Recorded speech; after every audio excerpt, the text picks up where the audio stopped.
वडोदरा में बेगर free city अभियान के तहत रिव्यू बैठक का आयोजन हुआ। तब केंद्र सरकार के अधिकारी की मौजूदगी में कामगिरी की समीक्षा की गई। वडोदरा शहर को बेगर फ्री सिटी बनाने के लिए प्रयास चल रहे हैं। तब शहर में बेगर फ्री सिटी अभियान के तहत आज सर्किट हाउस पर रिव्यू बैठक का आयोजन हुआ था। इस बैठक में भारत सरकार के सामाजिक न्याय और सशक्तिकरण विभाग के additional secretary Mona Khandar IAS मौजूद रहे थे। इस बैठक में म्युनिसिपल कमिश्नर अरुण महेश बाबू के साथ अन्य अधिकारी, जिला कलेक्टर डॉक्टर अनिल धामेलिया, वहीवटी प्रशासन के अधिकारी, वडोदरा शहर पुलिस कमिश्नर नरसिम्हा कोमर समेत पुलिस अधिकारी और पूरा स्टाफ मौजूद रहा था। तब आपको बता दें कि बैठक के दौरान बेगर फ्री सिटी अभियान के तहत अब तक जो कामगिरी हुई है, भिक्षुकों की पहचान की गई है, पुनर्वसन और उनको मुख्य प्रवाह में जोड़ने के जो प्रयास है उसके बारे में अधिकारियों के पास से जानकारियां हासिल कर कामगिरी की समीक्षा की गई और आने वाले दिनों में अभियान को और ज्यादा असरकारक बनाने के लिए जरूरी सूचनाएं भी दी गई। આજે અહીંયા જે બરોડામાં બેઠક કરી એ જે ભારત સરકારનો એક બહુ અગત્યનો કાર્યક્રમ છે સ્માઇલ બેગરી કરીને કે જેમાં ભિક્ષાવૃત્તિ મુક્ત ભારત એ એનો મુખ્ય ઉદ્દેશ્ય છે।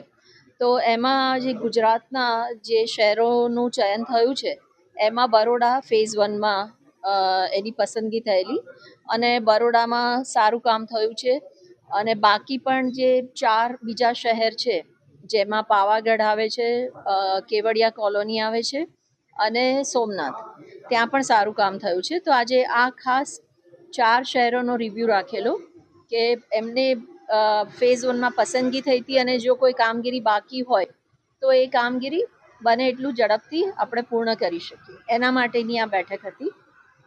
તો બહુ સારી ચર્ચા થઈ છે અને આ કામગીરી માટે ભિક્ષાવૃત્તિ ભારત અને ભિક્ષાવૃત્તિ મુક્ત બરોડા, પાવાગઢ, સોમનાથ, કેવડિયા આના માટે જે સંબંધિત મ્યુનિસિપલ કમિશનર, કલેક્ટર સાથે પોલીસ કમિશનર, એમના જે પોલીસના બીજા અધિકારીઓ જે તે શહેરમાં છે એમની સાથે સાથે આ જે બાળકોને કે પરિવારને રેસ્ક્યુ કરવામાં આવે છે મહિલા પુરુષોને ભિક્ષાવૃત્તિમાંથી તો એમને સાથે આરોગ્યની સુવિધા પણ આપવી જરૂરી હોય છે અને એમને પછી સાતત્યપૂર્ણ રીતે એમનું રિહેબિલિટેશન થાય એટલે એમનું સ્કિલિંગ અને એમને એમ્પ્લોયમેન્ટ પણ મળે।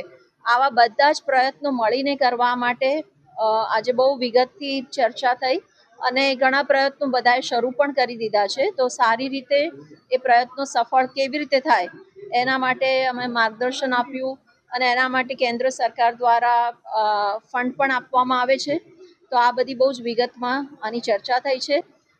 બરોડામાં લગભગ 9 જેટલા શેલ્ટર હોમ ચાલી રહ્યા છે, અમે એની મુલાકાતે પણ જવાના છે। ભારત સરકારના એડિશનલ સેક્રેટરી મોના ખંદાર મેડમ આવ્યા છે મિનિસ્ટ્રી ઓફ સોશિયલ જસ્ટિસમાંથી। આ બેગર ફ્રી સિટી બનાવવા માટેનું જે પ્રયત્નમાં વડોદરાને ટોપ 25 સિટીઝમાં વડોદરાનું પણ નામ છે। આ સિવાય ગુજરાતના 2-3 શહેરોની પણ યાદી છે।